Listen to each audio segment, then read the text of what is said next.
ஆலயத்தில் ஆராதனை நடந்து கொண்டிருக்கும் போது அங்கு நடத்தப்பட்ட ஏவுகணை தாக்குதலால் ஆராதனையில் ஈடுபட்டிருந்த மக்கள் பதட்டமடையும் காட்சிகள் தற்பொழுது இணையதளத்தில் வெளியாகி பெரும் பரபரப்பை ஏற்படுத்தியுள்ளது.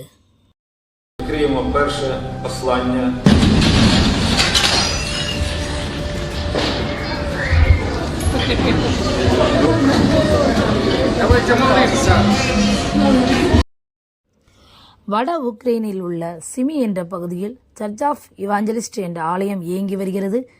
உக்ரைன் மற்றும் ரஷ்யாவுடன் போர் தாக்குதல் நடக்கும் சூழ்நிலையில் கடந்த ஞாயிற்றுக்கிழமை அன்று குருத்தோலை ஞாயிற்றை சபை மக்கள் கொண்டாடி கொண்டிருக்கும் வேளையில் ரஷ்யாவில் இருந்து அனுப்பப்பட்ட சக்தி வாய்ந்த பாலிஸ்டிக் மிசைல் என்ற ஏவுகணை ஆலயத்திற்கு அருகில் விழுந்து பெரும் சத்தத்தை ஏற்படுத்தியது.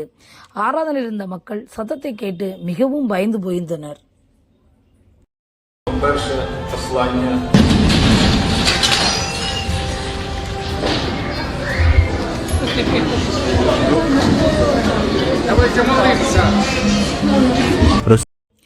ரஷ்யா நடத்திய தாக்குதலில் இந்த ஏவுகணை விழுந்த இடத்தில் 35 பேர் இறந்துள்ளனர். 117 பேர் படுகாயம் அடைந்துள்ளதாக செய்திகள் வெளியாகியுள்ளது. கடுமையான போர் காலகட்டங்களிலும் உக்ரைன் மக்கள் தேவனை ஆராதிக்க சோர்ந்து போகவில்லை. உக்ரைன் மக்கள் பாதுகாப்பிற்காகவும் பாதிக்கப்பட்ட மக்கள் விரைவில் குணமாகவும் அருமையானவர்களை இழந்து தவிக்கும் மக்களை தேவன் ஆறுதல் படுத்தவும் நாம் பிரார்த்திப்போம். இதேபோல் பயனுள்ள தகவல்களை நீங்கள் தெரிந்து கொள்வதற்கு இந்த சேனலை சப்ஸ்கிரைப் செய்து கொள்ளுங்கள். தேவன் தான் உங்களை ஆசீர்வதிப்பாராக. God bless you.